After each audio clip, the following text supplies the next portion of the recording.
نافعا لا ينسى وتوفيقا دائما وصحة ويقينا وتيسيرا في الأمور كلها آمين يا رب العالمين.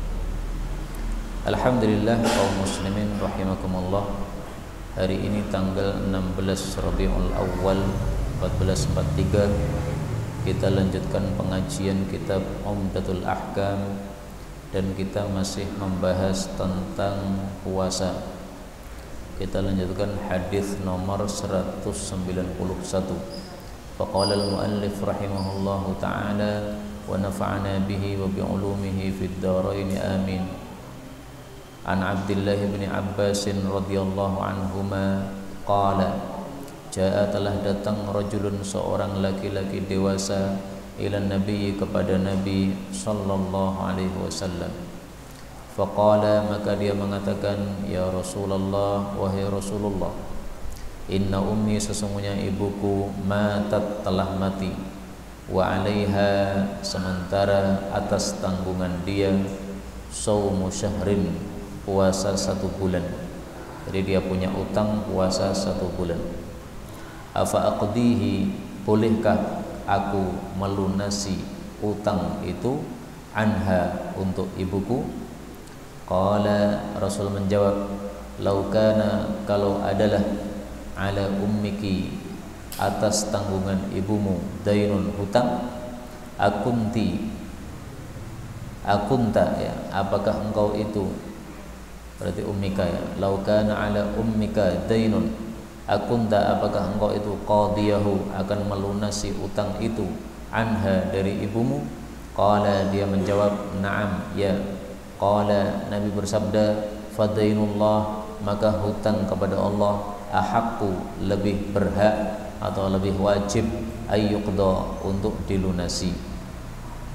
Wa fi riwayatin dalam riwayat yang lain ja'at imra'atun datang seorang wanita, kalau tadi laki-laki berarti ini kasus yang lain, ilan nabi kepada Nabi sallallahu alaihi wasallam. Faqalat lalu dia mengatakan, ya Rasulullah, wahai Rasulullah, inna ummi sesungguhnya ibuku matat mati, wa alaiha sementara atas tanggungan dia saumu nadrin puasa nadar.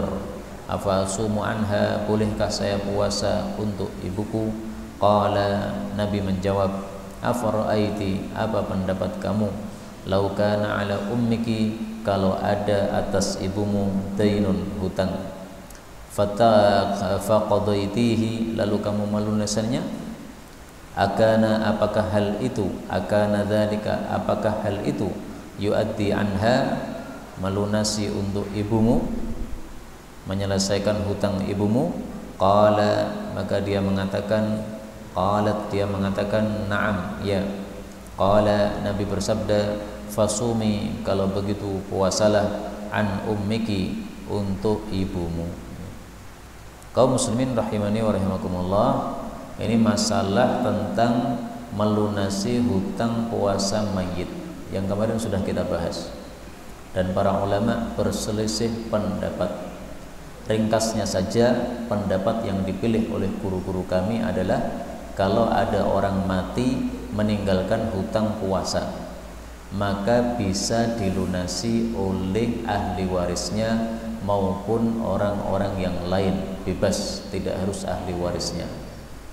Baik itu puasa nazar sebagaimana dalam kasus yang kedua saumu nadrin puasa nazar, baik itu puasa Ramadan sebagaimana dalam kasus yang pertama saumu syahrin puasa 1 bulan. Nah, ini tidak dijelaskan puasa apa, bisa saja puasa nazar, bisa saja puasa Ramadan. Dan dari hadis ini kita ambil pelajaran juga bahwasanya orang yang masih hidup berpuasa kemudian pahalanya diberikan kepada orang yang sudah mati itu bisa. Karena itu ada beberapa amalan yang diamalkan oleh orang hidup pahalanya dikirim kepada orang mati bisa. 1. Puasa berdasarkan hadis ini. 2. Sedekah. 3. Memerdekakan budak, zaman dulu masih ada budak. 4. Haji. 5. Umrah. 5 ini amalan yang kita temukan dalilnya bisa disampaikan pahalanya kepada orang yang sudah mati dari orang yang masih hidup. Rasul bersabda, "Lau kana muslima," kalau bapakmu yang mati itu muslim, fa'ataqtum anhu, lalu kamu memerdekakan budak untuk bapakmu, au tasaddaqtum anhu, atau kamu bersedekah untuk bapakmu, au hajajtum anhu, atau kamu haji untuk bapakmu, umrah juga sama, balaghahu dzalik, pastilah sampai kepada bapakmu pahala amal-amal tersebut. Hadis riwayat Abu Dawud. Nah, selain dari amal-amal yang ada dalilnya ini, menurut Imam Syafi'i tidak bisa dikirimkan pahalanya kepada si mayit. Maka orang sholat sunnah pahalanya dikirimkan kepada mayit, tidak bisa. Orang membaca Quran pahalanya dikirimkan kepada mayit, tidak bisa. Orang menulis kitab pahalanya diberikan kepada mayit, tidak bisa. Bisanya menulis kitab, kemudian kitabnya dicetak, kemudian kitabnya dibagi-bagi, disedekahkan. Nah, ini sedekah kitab. Nah, pahala sedekah kitab ini kemudian diberikan kepada mayit, itu bisa.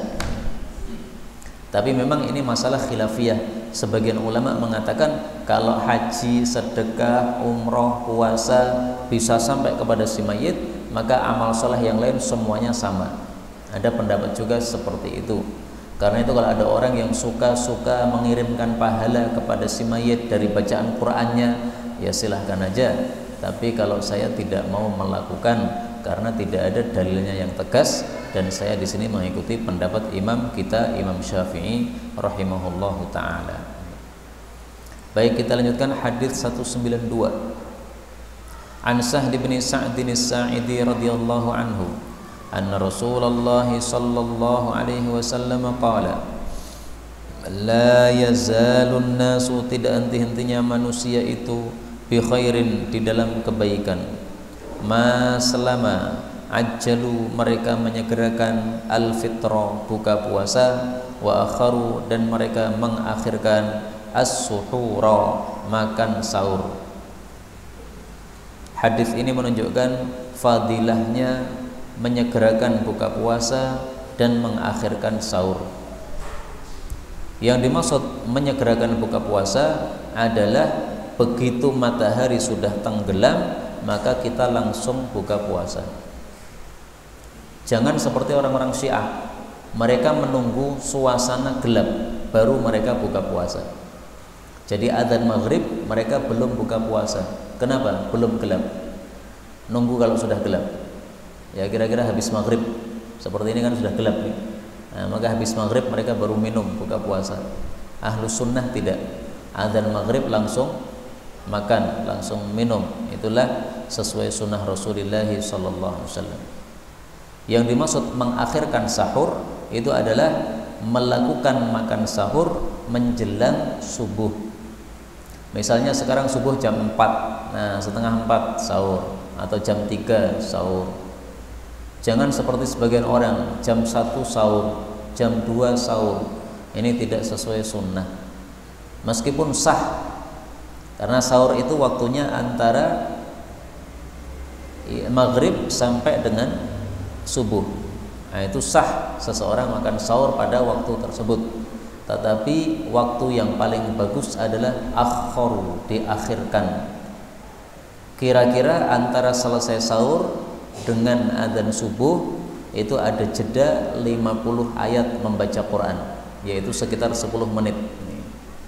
Maka kalau adzan subuh jam 4 dan kita butuh makan itu 20 menit, nah berarti kita makan mulai setengah 4. Makan 20 menit kan? Masih sisa 10 menit.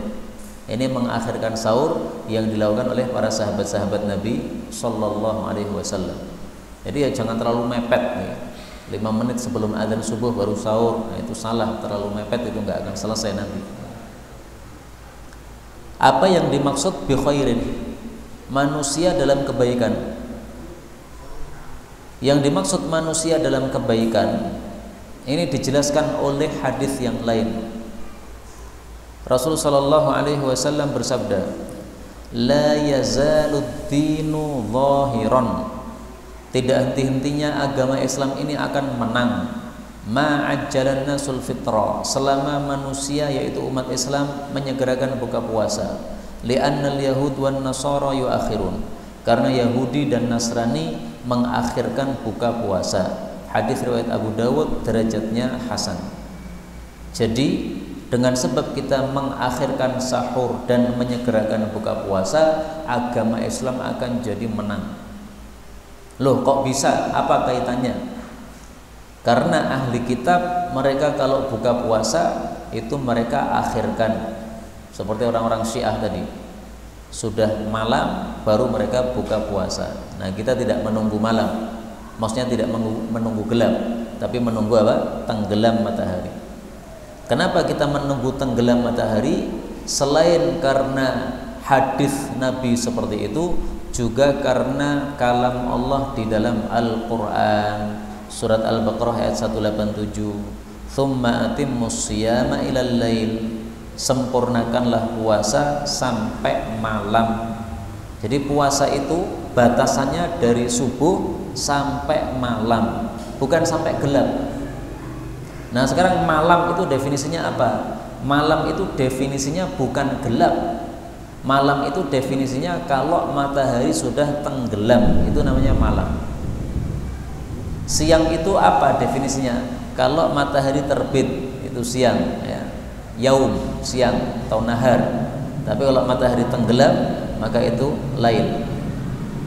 Apa dalilnya bahwasanya malam itu matahari tenggelam? Allah Subhanahu wa taala menyebutkan pada surah Asy-Syams ayat 4, "Wal laili", demi malam, "idza yaghshaha", apabila menutupi matahari. Jadi malam itu kapan? Ketika matahari sudah tertutup. Kapan matahari tertutup? Ketika dia sudah tenggelam, ya. Jadi begitu blus, nah itu langsung bismillah makan, buka puasa. Dan dari sini juga kita ambil pelajaran bahwasanya supaya agama Islam itu menang, maka harus menyelisih Yahudi dan Nasrani. Nah, sekarang ini kenapa umat Islam kok kalah? Karena umat Islam banyak menyerupai Yahudi Nasrani. Apa yang dipakai oleh Yahudi, pakaian, diikuti. Apa yang dipakai oleh Nasrani, pakaian, diikuti.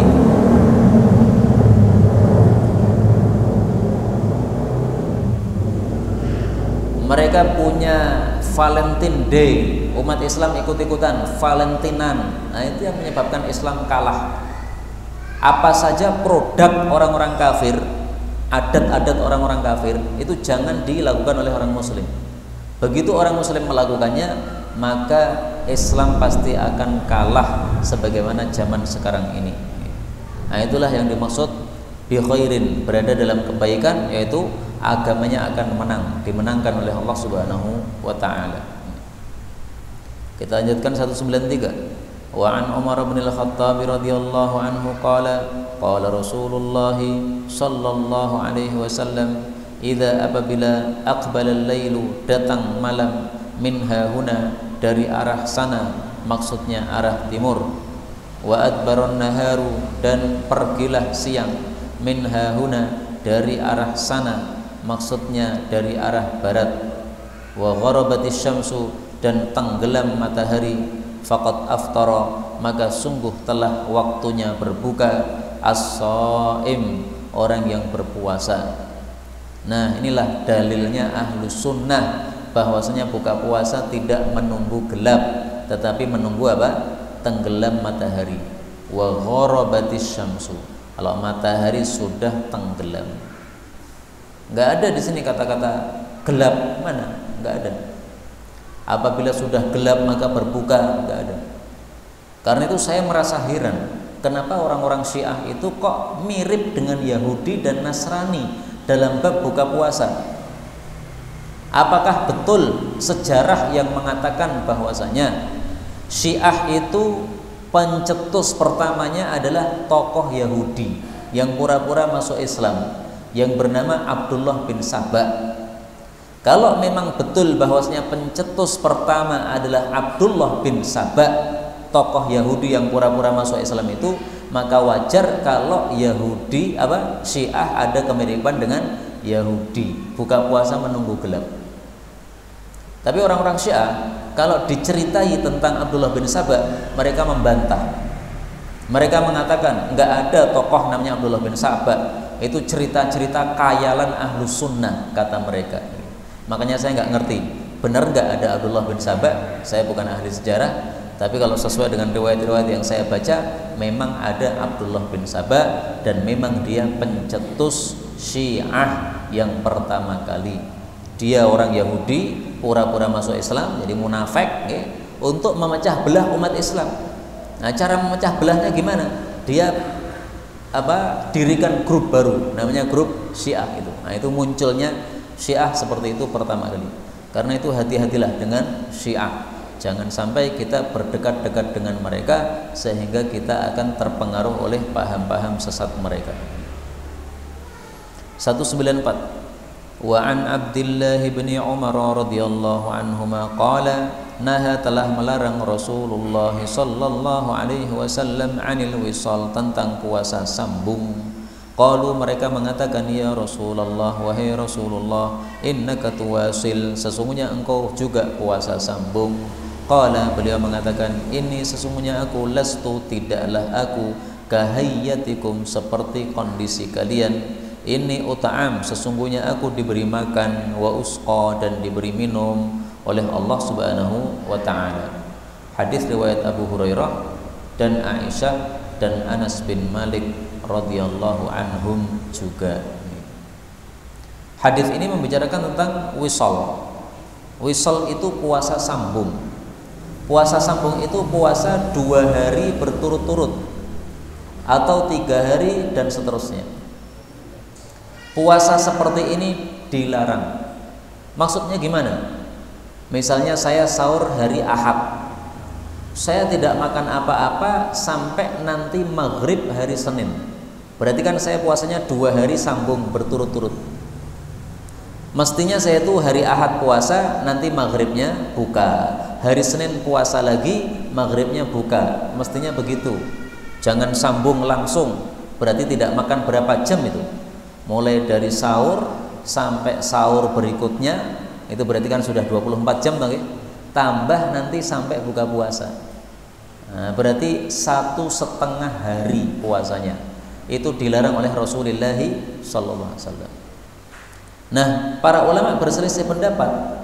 Puasa wisal itu memang naha, Rasulullah melarang, tapi larangannya di sini haram atau makruh, diperselisihkan ulama. Ada yang mengatakan haram, berarti tidak boleh, berdosa. Ada yang mengatakan makruh. Mereka berpendapat makruh karena di sini para sahabat ketika dilarang wisol, mereka nekat wisol. Mereka mengatakan, ya Rasulullah, Anda juga wisol. Maksudnya kami juga ingin wisol seperti Anda. Jadi waktu itu sahabat Nabi yang dilarang ini ada beberapa orang yang nekat puasa wisol. Bukan karena benci kepada Nabi sehingga sengaja untuk menyelisih perintah Nabi, bukan. Justru mereka wisol itu karena sangat cintanya kepada Nabi. Melihat Nabi wisol, mereka pengen seperti Nabi. Kami juga harus wisol seperti Anda. Nah, berarti sahabat-sahabat ini memahami larangan Nabi bukan larangan haram. Karena kalau mereka tahu bahwa ini larangan haram, tidak mungkin mereka nekat. Sahabat itu adalah manusia-manusia pilihan Allah, orang-orang yang paling taat kepada Rasulullah sallallahu alaihi wasallam, lebih taat daripada kita ini. Sahabat Nabi disuruh sholatnya yang rapat, lurus, itu langsung dirapatkan, diluruskan. Pundaknya nempel pundak, kaki nempel kaki. Nah, zaman sekarang kan tidak seperti itu. Imamnya berteriak, luruskan, rapatkan, tapi ada yang masih tidak rapat. Nah, jadi ketaatan kita kepada aturan Nabi itu tidak seperti para sahabat. Sahabat langsung melakukan apa yang diperintahkan oleh Nabi sallallahu alaihi wasallam. Nah, di sini kenapa mereka tidak taat? Itu karena menganggap bahwa Nabi melarang itu karena kasihan. Saya kasihan kamu, kalau kamu puasa wisol nanti kelaparan, tidak bisa bekerja mencari nafkah. Kalau saya kan masih kuat, meskipun saya puasa 2 hari, 3 hari, 4 hari, 5 hari. Nah, maka di sini diperselisihkan oleh para ulama.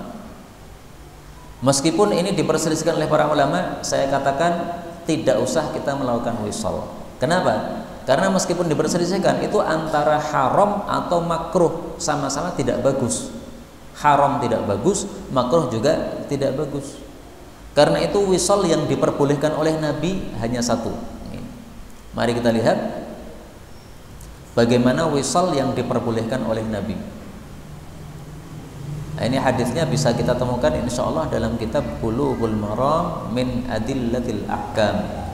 Rasul sallallahu alaihi wasallam bersabda, enggak ada di Bulughul Maram ya. Man arada ayyuwasil falyuwasil hatta sahar. Barang siapa yang ingin melakukan puasa wisal, falyuwasil, maka hendaklah puasa wisal hatta sahar, sampai waktu sahur berikutnya saja. Hari Ahad saya sahur subuh, habis itu maghribnya tidak makan sampai sahur hari Seninnya. Nah, itu wisol yang diperbolehkan cuma itu, dari sahur sampai sahur itu saja, lebih itu nggak boleh. Dari sahur sampai buka nggak boleh. Makanya Imam Nawawi itu punya kebiasaan wisol. Sebelum subuh beliau makan sahur, habis itu adzan tidak makan, adzan maghrib tidak makan, menunggu nanti sampai adzan subuh. Adzan subuh hari berikutnya beliau baru makan. Dan itu dilakukan hampir setiap hari. Hampir apa? Setiap hari. Karena itu Imam Nawawi usianya sangat pendek, hanya 45 tahun sudah wafat. Bisa jadi ada kemungkinan kenapa usianya pendek, karena kurang sehat badannya. Kenapa kurang sehat? Karena cara makannya hanya sekali dalam sehari, sebelum subuh tok.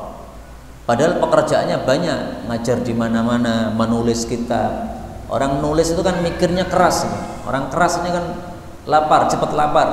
Nah, tapi beliau membiasakan diri puasa tiap hari. Karena itu guru kami Syekh Hamid Al-Bukhari ketika menceritakan tentang Imam Nawawi puasa setiap hari, beliau mengatakan laitahu la yaf'al. Alangkah bagusnya seandainya dulu beliau tidak melakukan itu. Seandainya Imam Nawawi tidak puasa setiap hari, itu lebih bagus. Kenapa? Puasa paling bagus bukan puasa setiap hari, tapi puasa Daud. Dan kalau kita puasa setiap hari menyebabkan tubuh kita tidak sehat, sementara tubuh kita perlu asupan makanan.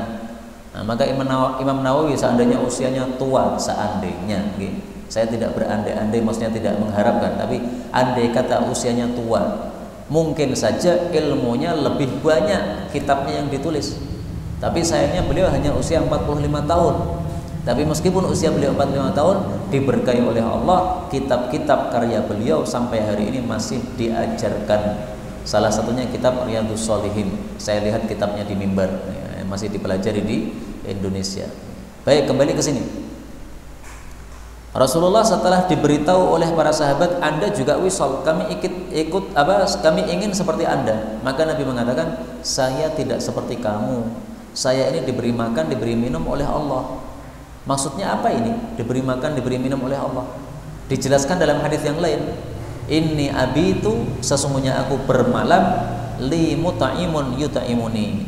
Ada yang memberi makan kepada saya, wasakin yasqini, dan ada yang memberi minum kepada saya. Hadis riwayat Bukhari.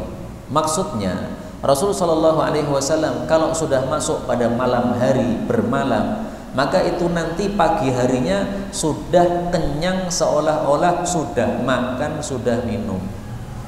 Kenapa? Karena beliau malam hari ibadah kepada Allah dengan sangat khusyuk. Nah, ibadah yang sangat khusyuk ini melahirkan kekuatan pada diri beliau.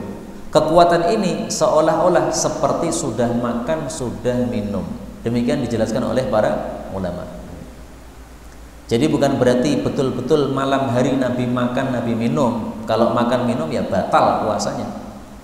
Tapi ada juga yang menafsirkan bahwasanya li mut'imun, malam hari ada yang memberi makan saya, itu maksudnya diberi makanan dari buah-buahan surga. Diambilkan dari surga dibawa ke dunia. Diambil minuman dari surga, zakiyah tapi dari surga, kemudian diberikan kepada Nabi, datang ke kamar Nabi, beliau makan minum. Tapi tafsiran ini kurang bagus nih. Kenapa? Karena kalau tafsirannya seperti itu, ya berarti kan beliau makan minum. Makan minum kan membatalkan puasa. Meskipun makanannya dari apa? Surga, sama aja. Orang puasa itu kan tidak boleh makan, tidak boleh minum. Nggak peduli makanan dari mana, minuman dari mana, mau dari surga, mau dari dunia, sama saja.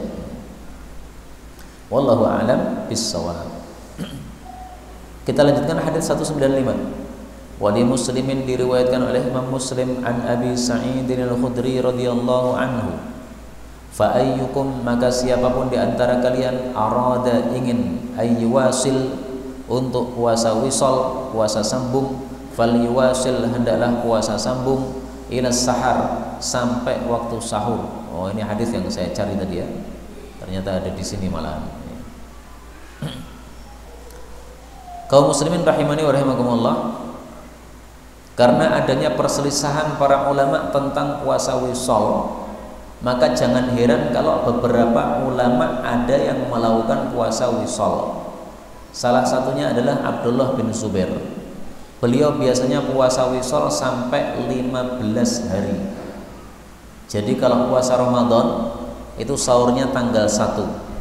Habis itu tanggal 2, 3, 4, 5, 6, 7, 8, 9, 10, 11, 12, 13, 14, 15 tidak makan apa-apa. Baru tanggal 15 Ramadan maghribnya baru makan. 15 hari nggak makan apa-apa, nggak minum apa-apa. Ini siapa? Abdullah bin Zubair. Memang orangnya sangat kuat sekali. Tapi ini jangan ditiru, nanti bisa mati. Baru 7 hari panjenengan sudah mati gara-gara tidak makan, tidak minum 7 hari. Itu tidak bagus untuk kita, dan itu bukan sunnah Rasulullah sallallahu alaihi wasallam. Kita lanjutkan bab berikutnya, bab afdalus siyam, puasa yang paling utama, wa ghairihi, dan bab-bab yang lain. 196. Wa an Abdullah bin Amr bin al-As radhiyallahu anhuma qala ukhbira, dikabari an-nabiy sallallahu alaihi wasallam, anni aqul, bahwasanya aku mengatakan, wallahi demi Allah, la asumanna nahara, sungguh betul-betul aku akan puasa pada siang hari, wala aqumanna al-lail, dan sungguh betul-betul aku akan qiyamul lail, ma'istu, selama saya hidup.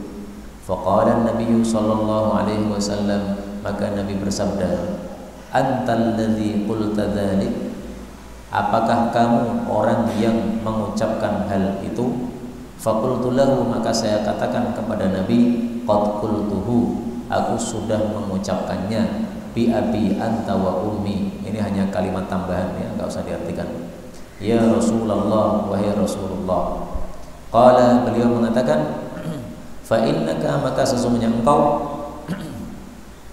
la tastati'u, tidak mampu, dzalika, hal itu, fasum, maka puasalah, wa aftir, dan berbukalah, wa qum, dan tahajudlah, wa nam, dan tidurlah, wa sum minasyahri, dan puasalah setiap bulan, thalathata ayyamin, 3 hari saja, fa innal hasanata, karena sesungguhnya kebaikan itu, bi asyri amsalihha, dilipat gandakan 10 kali semisalnya, wadzalika, dan puasa 3 hari itu, mithlu siyamid dahr, seperti puasa sepanjang masa atau sepanjang tahun. Qultu, aku mengatakan, inni lautiku, sungguh aku mampu, afdhala min dzalik, lebih utama dari hal itu. Qala, beliau mengatakan, fasum yauman, ya sudahlah, puasalah 1 hari, wa aftir yaumain, dan berbukalah 2 hari. Qultu, saya katakan, inni lautiku, sungguh aku mampu, afdhala min dzalik, yang lebih utama dari itu. Qala, Nabi bersabda, fasum yauman, kalau begitu puasalah 1 hari, wa aftir yauman, dan berbukalah 1 hari. Fadzalika siyamu Dawud, itulah puasanya Nabi Dawud alaihi salam, wa huwa afdhalus siyam, dan itulah puasa yang paling utama. Qultu, saya mengatakan, inni la utiqu afdhala min dzalik, sungguh aku mampu yang lebih utama daripada itu. Faqala, beliau menjawab, la afdala min dzalika, tidak ada yang lebih utama daripada hal itu. Wa fi riwayatin, dalam riwayat yang lain, qala, dia mengatakan, la sauma, tidak ada puasa fauqa saumi akhi Daud, di atas puasanya saudara saya yaitu Nabi Daud alaihi salam. Dia puasanya syatrad dahr, separuh tahun ya. Sum yauman, puasalah satu hari, wa aftir yauman, dan berbukalah satu hari. Hadis ini menceritakan semangatnya Abdullah bin Amr bin As, sahabat Nabi yang masih muda, untuk tahajud dan puasa. Dia berjanji, sumpah, demi Allah, saya setiap siang akan puasa setiap hari. Saya setiap malam tidak akan tidur. Jadi ba'da isya tahajud sampai subuh. Ini maksudnya la aqumannal lail. Saya akan tahajud, itu maksudnya semalam suntuk tahajudnya, tidak ada tidur. Nah, oleh Nabi dilarang. Kenapa? Ini mendolimi dua orang, mendolimi diri sendiri dan mendolimi istri. Coba kalau siang hari puasa, kan tidak bisa hubungan intim. Malam hari tahajud, kan juga enggak hubungan intim juga berarti. Nah, berarti istrinya tidak terpakai, sia-sia, dianggap seperti debok orang kanggo. Nah, ini kan dolim kayak begini. Makanya Abdullah ini setelah dia menikah itu ditanya oleh bapaknya yaitu Amr bin As. Tanya kepada istrinya Abdullah, gimana Nduk, kamu sudah menikah dengan anak saya, gimana kabarnya? Nah, ini genduknya mengatakan, alhamdulillah saya mendapatkan suami yang soleh, setiap hari tahajud, setiap siang puasa. Saya sebagai istrinya tidak pernah disentuh babar blas. Jadi dari malam pertama sampai ditanya oleh bapaknya itu masih perawan. Malam pertamanya istrinya ditinggalkan tidur di atas tempat tidur, dia malah tahajud. Ini Abdullah bin Amr bin As. Nah, maka dipanggil oleh Nabi SAW, antalladzi qulta dzalik, apakah kamu yang mengatakan bahwa akan tahajud semalam suntuk, akan puasa setiap hari? Jadi Nabi sebelum melakukan nahi mungkar, Nabi tabayun dulu. Ada informasi, kamu itu tidak pernah tidur, kamu itu selalu puasa setiap hari. Ini benar tidak? Nah, dari sini para ulama mengambil kesimpulan, sebelum nahi mungkar itu tabayun dulu. Ada info atau isu, fulan melakukan ini, melakukan itu, jangan langsung ditegur begitu, jangan begitu, jangan begini. Nah, ditanya dulu, ada isu begini, benar enggak kamu melakukan itu? Bisa saja kan tidak benar kan? Nah, kalau sudah isunya tidak benar, oh ya sudah, berarti isu yang saya dengarkan itu tidak benar. Makanya ketika Aisyah dituduh zina, Nabi tidak langsung mengatakan, hei Aisyah, zina dosa besar, masuk neraka kamu. Enggak mengatakan gitu. Nabi mengatakan, wahai Aisyah, kalau kamu itu melakukan dosa, kalau kamu itu melakukan dosa, istighfarlah kepada Allah. Allah itu Maha Pengampun. Tetapi kalau kamu tidak melakukan dosa, nanti akan dibereskan oleh Allah. Kamu akan dibersihkan namamu oleh Allah. Nah, jadi Nabi mengatakan dua kalimat, bukan langsung nahi mungkar, bukan. Ini cara nahi mungkar kayak begini. Nah, tabayun itu zaman sekarang sudah jarang dilakukan orang. Ada info tentang seseorang langsung dipercayai. Nah, mestinya tabayun dulu, benar tidak info tersebut.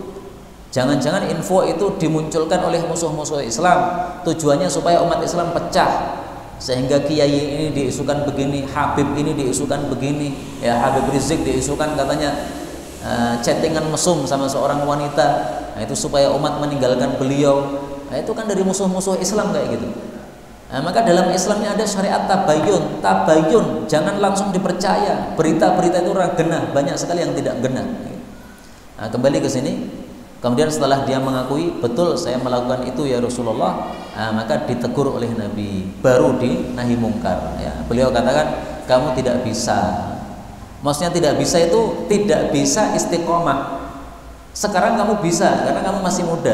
Tapi coba nanti kalau kamu sudah tua, nggak bakal bisa istiqomah kayak begitu. Jadi Nabi ini seolah-olah menghasung untuk apa?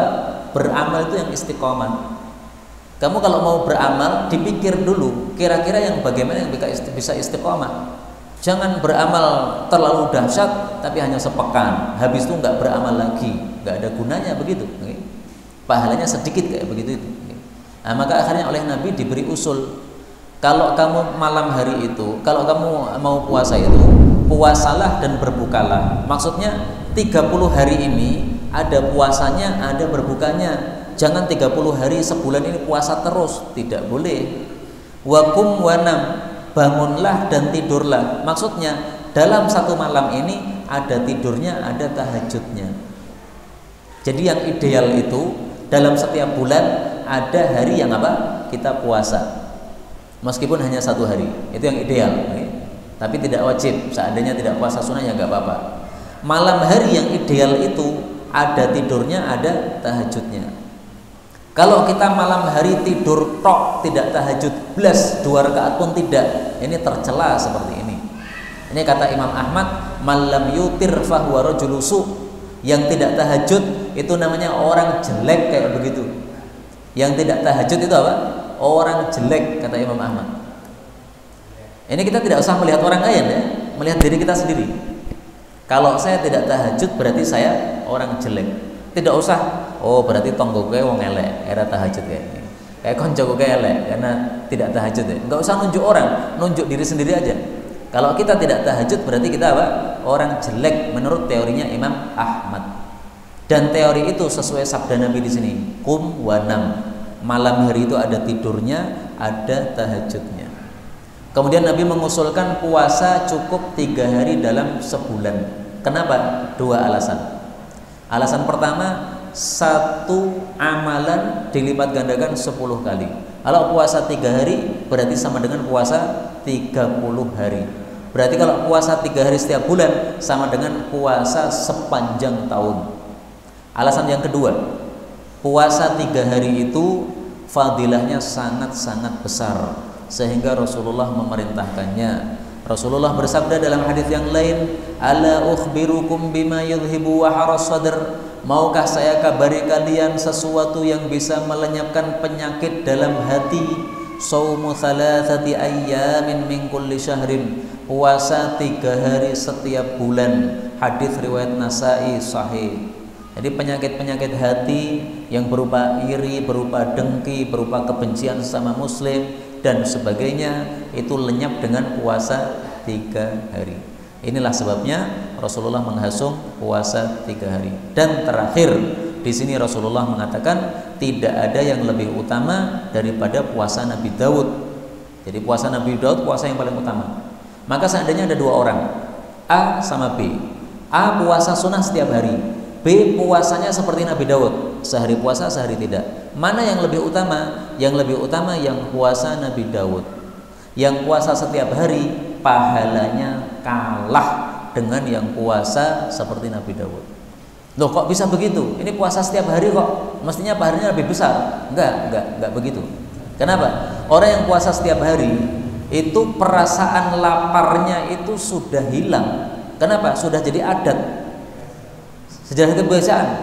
Jadwal makan saya sebelum subuh dan maghrib. Maka habis itu sudah jadi kebiasaan sehingga jam-jam yang bukan jam makan perut nggak terasa lapar sama sekali.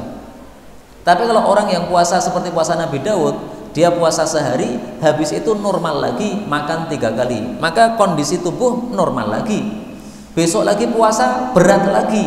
Kenapa? Kondisi normalnya 3 kali makan sehari.